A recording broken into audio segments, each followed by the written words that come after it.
Singham 3 March 23 ഞായറാഴ്ച വൈകുന്നേരം 6:45.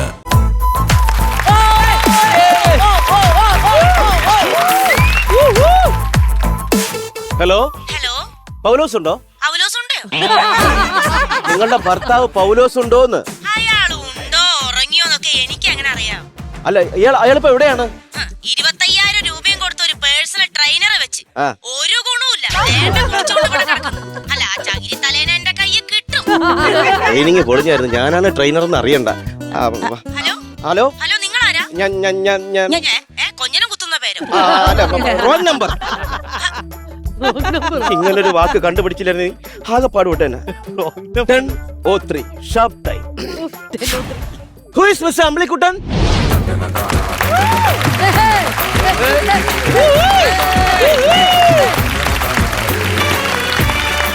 Hi. പനിയാണോ? പനിയാ. ഓ, ഇപ്പോഴത്തെ പനിയാ, സൂക്ഷിക്കണം. സൂക്ഷിക്കേണ്ട കാര്യമൊന്നുമില്ല. അതെന്താ? ഞാനായിട്ട് വരുത്തി വെച്ച പനിയാ. ഞാനായിട്ട് വരുത്തി വെച്ചത് അതെങ്ങനെ? ഇന്നലെ ഞാൻ ഒരുപാട് മഴ നനഞ്ഞായിരുന്നേ. കുടയൊന്നുമില്ലേ കയ്യില്? കുട ഉണ്ടായിരുന്നു, അത് മടക്കി കശത്ത് വെച്ചേക്കുമായിരുന്നു. അതെങ്ങനെ കുട മടക്കി വെച്ചിട്ട് പിന്നെ മഴ നനഞ്ഞത്? അത് എനിക്കൊരു പാരാസെറ്റമോളിന്റെ ഗുളിക കളഞ്ഞു കിട്ടി. അത് വെറുതെ കളയണ്ടല്ലോ എന്ന് വിചാരിച്ച മഴ നനഞ്ഞു. കഴിച്ചിട്ട് സമാധാനമുണ്ട്. ഓക്കെ, ഞാൻ തേടിയ നാളും നിങ്ങൾ തന്നെയാണ്. Hi, hi. I am T Vadakkan. അയ്യോ, ഇവിടെ ഒന്നുമില്ല. ഇച്ചിരി പഴകഞ്ഞിരുന്ന് ഞാനെടുത്ത് കുടിച്ച്. എന്തിന്? അതുപോലെ തീറ്റി എടുക്കാൻ വന്നേന്ന് പറഞ്ഞു. നിന്റെ പേരാണ് പറഞ്ഞത്, ടൈറ്റസ് ടോബിയാസ് വടക്കൻ. Personality development trainer. Okay. Okay, are you Ambilikuttan? ഉള്ള അറിയോന്നോ ഇപ്പൊ കൊണ്ട് പറഞ്ഞല്ലേ ഉള്ളൂ. ടി വടക്കനില്ലേ? നിങ്ങൾ അമ്പിളിക്കുട്ടല്ലേ? അമ്പിളിക്കുട്ട. ഓക്കെ, നാട്ടുകാരുടെ ഒരു പ്രത്യേക ഒരു പരിഗണന കാരണമാണ് ഞാൻ വന്നത് ഇവിടെ. ഞാൻ അങ്ങനെ എല്ലായിടത്തും പോകാറില്ല. ബിക്കോസ് നിങ്ങൾ ഒരു പൊതുശല്യം നാട്ടുകാർക്ക് ഉണ്ടാക്കുന്ന ഒരു വാർത്ത ഉണ്ട്. ഞാനാ? അതെ. അയ്യോ, ആര് പറഞ്ഞു കള്ളം? ആ നാട്ടുകാർ തന്നെ പറഞ്ഞത്. അയ്യോ, വെറുതെ തെരുവ് പട്ടികൾ വിട്ട് നാട്ടുകാരെ ഉപദ്രവിക്കാറുണ്ടെന്നൊക്കെ. അതങ്ങനൊന്നും അല്ല. തെരുവ് പട്ടികളെടുത്ത് ഞാൻ പ്രതികാരം വീട്ടിയതാണ്. എങ്ങനെയാണ് പക്ഷേ പ്രതികാരം? എന്റെ പ്രതികാരം കാരണം അത് നാട്ടുകാർക്ക് ഉപകാരമായിട്ട് വരികയും ചെയ്തു. മിസ്റ്റർ അമ്പിളിക്കുട്ടൻ, ഈ തെരുവ് പട്ടികളെ നേരെ ഈ സൈക്കിൾ കയറ്റി ഓടിച്ചിട്ട് അതിന്റെ പുറകെ നിങ്ങൾ ബഹളം ഉണ്ടാക്കിക്കൊണ്ട് ഓടുന്നതാണോ നാട്ടുകാർക്ക് ചെയ്യുന്ന നന്മ? അതിന് കാര്യമുണ്ട്. അതെന്ന് വെച്ചാൽ ഞാൻ രാവിലെ പത്രം ഇടന്നിട്ട് സൈക്കിൾ എവിട്ടി പോകും. അപ്പൊ ഈ പട്ടികൾ കുറച്ചോണ്ട് എന്റെ പുറകെ ഓടും. ഓക്കെ, അതിന്റെ ബുദ്ധിമുട്ട് അവരും ഒന്ന് മനസ്സിലാക്കണമല്ലോ. അതുകൊണ്ട് ഞാൻ പട്ടിയെ കയറ്റി സൈക്കിൾ ഇരുത്തിയിട്ട് അതിന്റെ പുറകെ ഞാൻ കുറച്ചോണ്ട് ഓടും. Very intelligent. നിങ്ങളെ തന്നെയാണ് ഞാൻ കാണാൻ വേണ്ടിയിരുന്നത്. ഇത് പ്രതികാരമായി. അപ്പൊ അങ്ങനെയാണ് അവർക്ക് നന്മ ഉണ്ടാവും നാട്ടുകാർക്ക് ഇതുവഴി. ഗുണമുണ്ട്. എങ്ങനെയാണ്? ഇപ്പൊ ഈ പഞ്ചായത്തിൽ മൊത്തം പത്രം ഇടുന്ന ഈ പട്ടികളല്ലേ. മാത്രമല്ല സൈക്കിളിൽ ചവിട്ടി വന്ന് പാലും കറക്കും സൊസൈറ്റിയിൽ കൊണ്ടുകൊടുക്കും. നമുക്ക് മൃഗങ്ങളെ സ്നേഹിക്കാം, ഓക്കെ, അത് മനസ്സിലാക്കാം. പക്ഷേ ഈ മൃഗങ്ങളുള്ള സ്നേഹം നമുക്ക് വീട്ടിലുള്ള മൃഗങ്ങൾ താഴിക്കണം. അതായത് വീട്ടിൽ പെറ്റ് എന്തെങ്കിലും ഉണ്ടോ? പിന്നെ എന്നെ എന്തോ നടക്കാവരത്തിന്റെ പൊത്തിന്ന് വലിച്ചെടുത്ത് എന്റെ അമ്മ തെറ്റാണെങ്കിൽ തേങ്ങാത്തല അമ്പിളിക്കുട്ടെ രണ്ടും ഒന്നേ. അതിനകത്ത് വെള്ളമെങ്കിലും ഉണ്ട്, ഇതിനകത്ത് അതുമില്ല. അതുകൊണ്ട് ഞാൻ പറഞ്ഞത്, നിങ്ങൾ വീട്ടില് ഈ വളർത്തു മൃഗങ്ങൾ, പ്രാണികൾ, അങ്ങനെ എന്തെങ്കിലും നിങ്ങൾക്ക് ഇഷ്ടമുള്ള? ഉണ്ട്. വീട്ടിലിവിടെ ഒരുപാട് പല്ലിക്കുഞ്ഞുങ്ങളുണ്ട്. പല്ലി ഇഷ്ടമാണോ? ഇഷ്ടമാണ്, ഭയങ്കര രസമാണ്. ഞാൻ ഒരു ദിവസം ഒരു പല്ലിക്കുഞ്ഞിനെ പിടിച്ചിട്ട് പച്ച പെയിന്റ് അടിച്ചിട്ട് മച്ചിലോട്ട് കയറ്റി അങ്ങ് വിട്ട്. അതിന് അങ്ങനെ മേളില് ഭയങ്കര വഴക്ക്. ഇതിന്റെ അച്ഛനും അമ്മയായിട്ട് ഇത് ഏവന്റെ ആണടി, ഈ എന്റെ മാനം കളയോടി, മേലാൽ ഇനി ആ ഓന്തിനെ നീ കണ്ടുപോകരുത്. ഭയങ്കര വാളോ ഒരു രസം ഇതൊക്കെ കേൾക്കുമ്പോ. ഓന്തോട്ടുള്ള ഒരു അവഹിതം ഉണ്ടാക്കി വെച്ചല്ലേ? അയ്യോ, കൊള്ളാം കേട്ടോ. പക്ഷെ ഒരു കാര്യം, നിങ്ങൾ കുറച്ച് ഡീറ്റെയിൽസ് എനിക്ക് പറഞ്ഞു തന്നാൽ മാത്രമേ എനിക്ക് ട്രെയിനിങ് തുടങ്ങാൻ പറ്റത്തുള്ളൂ. നിങ്ങൾ അതിനകത്ത് എഴുതി വെച്ചിട്ടുണ്ടല്ലേ? അല്ലല്ല, ഇതിനകത്ത് എഴുതി വെക്കണം. എങ്കിലും സാറിന് എല്ലാ കാര്യങ്ങളെല്ലാം കൊടുക്കണ്ടേ, ഡീറ്റെയിൽസ് എല്ലാം കൊടുക്കണ്ടേ? അതായത് എനിക്ക് ഇനി വേണ്ട കാര്യം എന്ന് പറഞ്ഞാൽ, നിങ്ങൾ ഇപ്പൊ ഈ വീട്ടില് നിങ്ങളുടെ മാരീഡ് ആണോ? അല്ല, ഞാൻ എന്റെ ഭാര്യയുടെ ആണ്. മനസ്സിലായില്ല. മേരിയുടെ അല്ല, ഞാൻ ഭാര്യയുടെ. എന്റെ ഭാര്യ. നിങ്ങള് കല്യാണം കഴിഞ്ഞ ആളാണോ? കല്യാണം കഴിഞ്ഞ ആളാണ്. ഓക്കെ, ഭാര്യ നിങ്ങളോട്ട് പിണങ്ങിപ്പോയല്ലേ? പിണങ്ങിപ്പോയി. എന്തായിരുന്നു കാരണം? ഒരു ദിവസം ഒരു പാറ്റ ഇതുവഴി ഇങ്ങനെ പോയി. അയ്യോ, അവള് പേടിച്ച് അലറി വിളിച്ച് കട്ടിലിന്റെ മൂല പോയി ഇങ്ങനെ വിറയ്ക്കുന്നു. അപ്പൊ ഞാൻ ആ പാറ്റയുടെ അടുത്ത് ചോദിച്ചു, നിനക്ക് ഇതൊക്കെ എങ്ങനെ സാധിക്കുന്നടാ? നമ്മളെ കണ്ടി പറ്റുന്നില്ലല്ലോ. പറഞ്ഞു തെറിഞ്ഞോട്ടൊന്നും എന്റെ നേരെ ചാടി ഒരു കയറ്റം. ദേഷ്യം വന്ന് ഞാൻ പറഞ്ഞു, എന്റെ നേരെ എങ്ങനെ വരരുത്, മൂക്കാമണ്ട ഇടിക്കാൻ പൊട്ടിക്കുന്നു. നിങ്ങൾക്ക് ദേഷ്യം കൂടുതലാ. പറഞ്ഞു തീർന്നത് ഒറ്റ ഇടി. അയ്യോ, പിന്നെ ഒരാഴ്ച അവളെ കണ്ടതേ ഇല്ല. ഇറങ്ങി പോയി കാണും. ഇങ്ങനെയൊക്കെ ഉപദ്രവിച്ചു കഴിഞ്ഞാൽ വീട്ടിൽ നിൽക്കുവോ? പോയില്ല. പിന്നെ ഒരാഴ്ച കഴിഞ്ഞ് എന്റെ കണ്ണിന്റെ നീരൊക്കെ പറ്റിയപ്പോ അവളെങ്ങനെ മിനുമിനാന്ന് കാണാൻ ഇവിടെ ഉണ്ടായിരുന്നു.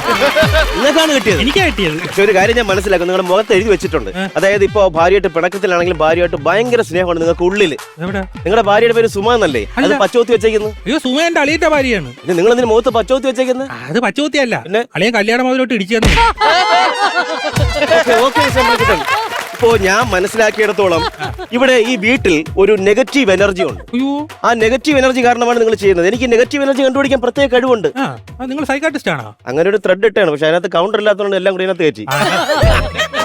ഓക്കെ, ഈ വീടിന്റെ കിഴക്ക് വശം എന്ന് പറയുന്നത് ഇതാണോ? നിങ്ങളിലായിരിക്കും മിക്കവാറും നെഗറ്റീവ് എനർജി വരുന്നത്. ഓക്കെ റെഡി സാർ, സ്കിറ്റ് തുടങ്ങാം. ചെറിയ ടച്ചപ്പേ ഉള്ളൂ. ഞാൻ തന്നെ ടച്ചപ്പ് പോയാണ്. നെഗറ്റീവ് എനർജി അവിടെ കിടക്കട്ടെ. കൃത്യമായിട്ടുള്ള കാര്യങ്ങൾ എനിക്ക് അറിയണം. അതായത് ഇപ്പോ നിങ്ങൾക്ക് ജീവിതത്തിൽ എപ്പോഴെങ്കിലും എന്തെങ്കിലും വിഷമങ്ങൾ സംഭവിച്ചിട്ടുണ്ടോ? ഉണ്ട്. ഞാൻ നന്നായിട്ട് പഠിക്കുന്ന ഒരു കുട്ടിയായിരുന്നു. പക്ഷെ പഠിക്കാനായിട്ട് ബുക്ക് അങ്ങോട്ട് തുറന്നു വെച്ചാ വെള്ളം അടിച്ചോണ്ട് വന്നിട്ട് ഭയങ്കര ബഹളം, ബുക്ക് വലിച്ചു കീറും, പെങ്ങന്മാരെ പിടിച്ച് തള്ളും, അമ്മയെ ചീത്ത വിളിക്കും, വീട്ടിലെ സാധനങ്ങളൊക്കെ അടിച്ചു പൊട്ടിക്കും. ഒരു സമാധാനമില്ല. അമ്പിളിക്കുട്ടൻ, മടുത്ത്. മിക്ക വീടുകളിലും കാണും ഇങ്ങനെ കുറെ അച്ഛന്മാര് മക്കളെ പഠിക്കാൻ സമ്മതിക്കില്ല. ഭയങ്കര ദുരിതമായിരിക്കും. ക്ഷമിക്കണ്ട. എന്റെ അച്ഛൻ വെള്ളം അടിക്കൊന്നുമില്ല. പിന്നെ ഇത് ആരെ കാര്യം പറഞ്ഞത്? ഞാൻ തന്നെ. ഇനി ഇന്നും ഇതൊക്കെ തന്നെ റിപ്പീറ്റ് ചെയ്യണമെന്ന് ആലോചിക്കുമ്പോഴാണ് ഒരു കൈസഹായത്തിന് പോലും ആരുമില്ല. അറിയാമോ അമ്പിളിക്കുട്ടൻ, നിങ്ങൾ മാന്യമായിട്ട് എല്ലാവരോടും പെരുമാറണം, സ്നേഹമായിരിക്കണം. നിങ്ങളുടെ ഭാര്യ വീട്ടുകാരായിട്ട് നിങ്ങൾ എങ്ങനെയാണ്? നല്ല സ്നേഹത്തിലാണോ? ഭാര്യയുടെ അമ്മ അച്ഛൻ? ഇപ്പൊ കാണിച്ചു തരാം. എന്റെ അമ്മായിയമ്മയെ വിളിക്കാം.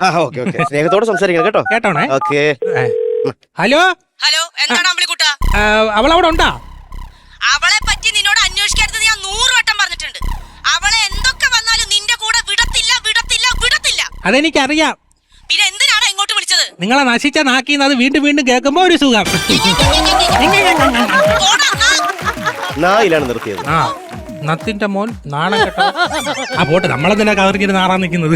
ഓക്കെ അമ്പിളിക്കുട്ടൻ, ഞാൻ മനസ്സിലാക്കിയിടത്തോളം നിങ്ങളുടെ വീട്ടിൽ നിങ്ങൾക്ക് ഉപദേശം തരാൻ കൃത്യമായ ഒരാളില്ല. ഒരു മുതിർന്ന ഒരാൾ വീട്ടിൽ വേണം. ഉണ്ടായിരുന്നു. ആര്? എന്റെ അപ്പൂപ്പൻ. ആണോ?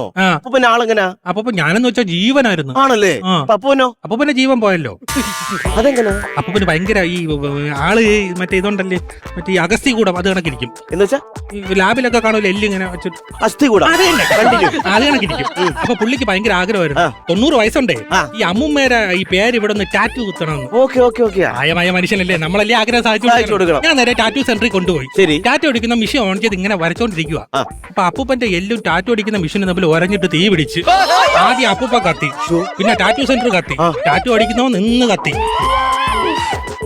അങ്ങനൊരു വല്ലാത്തൊരു സാഡ് സിറ്റുവേഷൻ നിങ്ങളുടെ ജീവിതത്തിൽ ഉണ്ടായിട്ടുണ്ട്. ആ ഒരു ഇമ്പാക്ട് ഇപ്പോഴും നിങ്ങളുടെ മനസ്സിനെ ബാധിക്കുന്നു. അമ്പിളിക്കുട്ടൻ ആദ്യം വായന തുടങ്ങണം. പുസ്തകങ്ങളെ സ്നേഹിക്കണം. ഒരുപാട് പുസ്തകങ്ങളെ സ്നേഹിച്ചേ പറ്റും. പുസ്തകങ്ങൾ വായിക്കാറുണ്ടോ? പിന്നെ ഞാൻ ഇന്നലെ കൂടെ നോവൽ വായിച്ചില്ല. ഒരു ദിവസം ഒരു 10 പേജെങ്കിലും വായിക്കണം. 10 കിടില നോവലായിരുന്നു. 250 പേജ് ഉണ്ടായിരുന്നു. ഒറ്റ ഇരിപ്പ് ഞാൻ വായിച്ചു തീർത്ത്. ഏതാണ് നോവലിന്റെ പേര്? നോവലിന്റെ പേര് എന്തോന്ന് എനിക്ക് ഓർമ്മയില്ല. ഓദറിന്റെ പേര് ഏതാ ഒരു കൂതറ. കഥാപാത്രങ്ങൾ കേട്ട് എനിക്കറിയാൻ പറ്റും. ഞാനും നോവൽ വായിക്കാറുണ്ട്. കഥാപാത്രങ്ങൾ ഇഷ്ടം പോലെ ഉണ്ട്. ഇഷ്ടംപോലെ കഥാപാത്രങ്ങൾ. മഹാഭാരതം കഴിഞ്ഞാൽ എനിക്ക് തോന്നുന്നു ഏറ്റവും കൂടുതൽ കഥാപാത്രം ഉള്ളത് ഇതിനകത്ത്. അത്രയും കഥാപാത്രമുള്ള നോവൽ ഏതാണെന്ന് വില്യം ഷേക്സ്പിയർ. ഇങ്ങനെ സൈഡിൽ മൊത്തം കഥാപാത്രങ്ങളുടെ പേരാണ്, ഇപ്പുറത്തെ കുറെ അക്കങ്ങളും ഇങ്ങനെ വെച്ചിട്ട്. നോവലിന്റെ പേര് ഞാൻ പറഞ്ഞുതരാം. Telephone directory. അങ്ങനെ ഏതാണ്ടാ. നല്ല രസമായിരുന്നു വായിക്കാൻ, ത്രില്ലിംഗ് ആയിരുന്നു. ഒരു ജോലിക്ക് വേണ്ടി ശ്രമിച്ചൂടെ? ജോലിക്ക് വേണ്ടി ഞാൻ ഒരുപാട് ശ്രമിച്ചു, പക്ഷെ ജോലി കിട്ടുന്നില്ല എനിക്ക്. ഒരിടത്തും ജോലിക്ക് ശ്രമിച്ചില്ല. പിന്നെ ഇടയ്ക്ക് ജോലി കിട്ടാൻ വേണ്ടി ഞാൻ ബാങ്കിൽ നിന്ന് ലോൺ എടുത്തു. മനസ്സിലായില്ല? അത് ഇപ്പൊ നമ്മളൊരു ഹോട്ടലിൽ ആഹാരം കഴിക്കാൻ പോയി നമ്മൾ കഴിച്ചു കഴിഞ്ഞിട്ട് പൈസ കൊടുക്കില്ലെങ്കിൽ അവരെന്ത് ചെയ്യും? നമുക്ക് അവിടുത്തെ പാത്രങ്ങൾ കഴിവിടെ ജോലി തരും. അത് തന്നെ, ഞാൻ ബാങ്കിൽ നിന്ന് ലോൺ എടുത്തിട്ട് തിരിച്ചടച്ചില്ല, ജോലി കിട്ടുമെന്ന് വിചാരിച്ചിട്ട്. പക്ഷെ കിട്ടിയില്ല. ഇനി ജോലി തിരക്കണ്ട. കാണാനൊക്കെ അത്യാവശ്യം നല്ല സുന്ദരനാണ്. ഒരു സിനിമയിലും എല്ലാം ചാൻസ് ചോദിച്ചൂടെ? ഞാനാ? എന്നാ പിന്നെ ഞാൻ അങ്ങോട്ട് പൈസ കൊടുത്തെങ്കിൽ സിനിമയിൽ അഭിനയിക്കും. സിനിമയിൽ അഭിനയിച്ചാൽ നമുക്ക് ഇങ്ങോട്ട് പൈസ കിട്ടും. ഇങ്ങോട്ട് പൈസ കിട്ടുമോ? ഇങ്ങോട്ട് പൈസ കിട്ടുമെന്നാ. പിന്നെ ആ ചേതാമനും നോബിയൊക്കെ പ്രൊഡക്ഷൻ ഫുഡ് ഇതിനാണ് അവിടെ പോയി കിടക്കണത്. ഇപ്പൊ ഉറക്കം കിട്ടാറുണ്ടോ? ഇല്ല, ആരും പതുക്കെ തരാറില്ല, ഉറക്കം തന്നെ തരുന്ന പ്ലച്ചനെ കിട്ടാറുണ്ട്. നിങ്ങൾക്ക് അടി കിട്ടുന്ന കാര്യമല്ല ഞാൻ പറഞ്ഞത്. അതായത് നിങ്ങൾക്ക് ജീവിതത്തിൽ ഉറക്കം കിട്ടാറുണ്ടോ? പിന്നെ വേറെ കാര്യമാണ്, ഞാൻ എപ്പോ ഉറങ്ങിയാലും ഒരു 10,000 രൂപ എടുത്ത് എന്റെ പോക്കറ്റ് വെച്ചിട്ട് ഉറങ്ങാറുള്ളൂ. അതിന് ഉറങ്ങുമ്പോ 10,000 രൂപ വെക്കുന്നത് അബദ്ധവശാൽ നമ്മൾ ഈ സ്വപ്നത്തിൽ അമേരിക്കയിലെങ്കിലും ചെന്ന് പെട്ട് നമ്മൾ പൈസ ഇല്ലാതെ തെണ്ടി പോവല്ലോ. ഭാഷ അറിഞ്ഞൂടാ.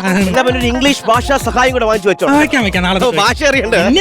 അതെ, അങ്ങനെ കാര്യങ്ങൾ ചെയ്യാം. അപ്പൊ ഈ ഉറക്കത്തിൽ നിങ്ങൾക്ക് ബുദ്ധിമുട്ട് വരാനുള്ള സ്വപ്നം കാണാറുണ്ട്? എന്നെ ഈ പ്രേതവും ഭൂതവും പിശാചൊക്കെ ഇങ്ങനെ ആക്രമിക്കാൻ വരും. എനിക്ക് ഭയങ്കര പേടിയാണ് ഭൂതവും പ്രേതവും പിശാചും. So sad, so silly.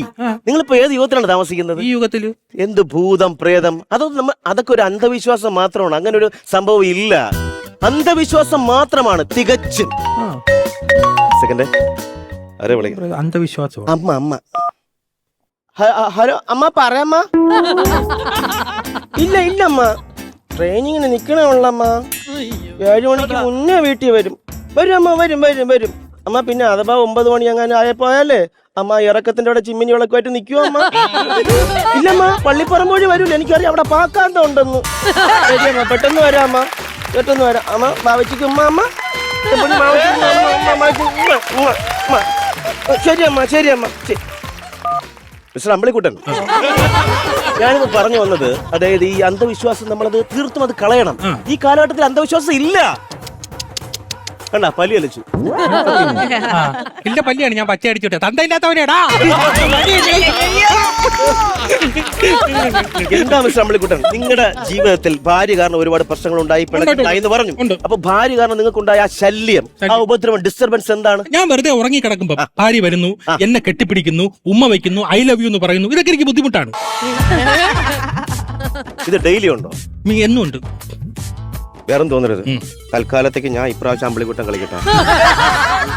ഒരു കാര്യം ചെയ്യണം. ഞാൻ പറയുന്ന കാര്യം 21 ദിവസം കൃത്യമായിട്ട് നിങ്ങൾക്ക് ചെയ്യാൻ പറ്റുമോ? ചെയ്യാൻ പറ്റും. ഉറപ്പായിട്ട് ചെയ്ത് നിങ്ങൾ കൃത്യമായിട്ട് നിങ്ങളുടെ ജീവിതത്തിലേക്ക് മുന്നേറാൻ പറ്റും. നമ്മുടെ പേഴ്സണാലിറ്റി ഡെവലപ്പ് ആയി വരികയും ചെയ്യും. നമ്മൾ ആദ്യം നമ്മളെ വിശ്വസിക്കണം. സെൽഫ് കോൺഫിഡൻസ് വേണം. രാവിലെ 21 ദിവസം 21 പ്രാവശ്യം ഉച്ചത്തിൽ ഉറക്കെ ആര് തടഞ്ഞാലും നിർത്തരുത്. നിങ്ങൾ വിളിച്ച് പറഞ്ഞുകൊണ്ടിരിക്കണം, ഞാൻ സൂപ്പറാണ്, ഞാൻ ഏറ്റവും മികച്ചവനാണ്, ഇന്നത്തെ ദിവസം എന്റേതാണ്, ഞാൻ എന്റെ ഭാര്യയെ ഒരുപാട് സ്നേഹിക്കും, ഞാൻ ഇഷ്ടപ്പെടും, ഉമ്മ വയ്ക്കും, കെട്ടിപ്പിടിക്കും, എന്റെ ഭാര്യയിൽ എനിക്കുണ്ടാകുന്ന കുഞ്ഞുങ്ങൾ നാളെ ലോകത്ത് എന്റെ പേരിൽ അറിയപ്പെടും. ഇത് ഉച്ചത്തിൽ വിളിച്ചു പറയണം.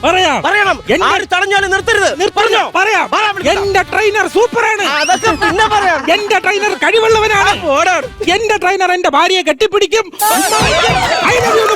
എന്റെ ഭാര്യ എനിക്കുണ്ടാകുന്ന കുഞ്ഞുങ്ങൾ നാളെ എന്റെ ട്രെയിനറിന്റെ പേരിൽ അറിയപ്പെടും. എന്റെ ട്രെയിനർ സൂപ്പറാണ്, എന്റെ ട്രെയിനർ കഴിവുള്ളവനാണ്, എന്റെ ഭാര്യയെ കെട്ടിപ്പിടിക്കും, ഉമ്മ വയ്ക്കും, എന്റെ ഭാര്യയെ ഐ ലവ് യു എന്ന് പറയും, എന്റെ ഭാര്യയിൽ എനിക്കുണ്ടാവുന്ന കുഞ്ഞുങ്ങൾ നാളെ എന്റെ ട്രെയിനറിന്റെ പേരിൽ അറിയപ്പെടും. എന്റെ ട്രെയിനർ കഴിവുള്ളവനാണ്, എന്റെ ട്രെയിനർ സൂപ്പറാണ്. എവിടെ പോന്നു? ഞാൻ ഇനി മുതൽ ടി വടക്കനല്ല, ടി അമ്മണിക്കുട്ടൻ വടക്കൻ. അതൊന്നും നിന്നെ പോലെ നാട്ടുകാരെ ഇങ്ങനെ പ്രാന്തെടുപ്പിക്കാം. ഒരു മിനിറ്റ്, ആന്റി പോട്ടാ. ഹലോ, എന്താ ഈ ആന്റി? ആരാ ആന്റി? ഏത് ആന്റി? ചുമ്മാ ചേച്ചി, ആന്റി ക്ലൈമാക്സ് എനിക്ക് ഭയങ്കര ഇഷ്ടം, അതുകൊണ്ട് പറഞ്ഞതാ. പോടേ വാ.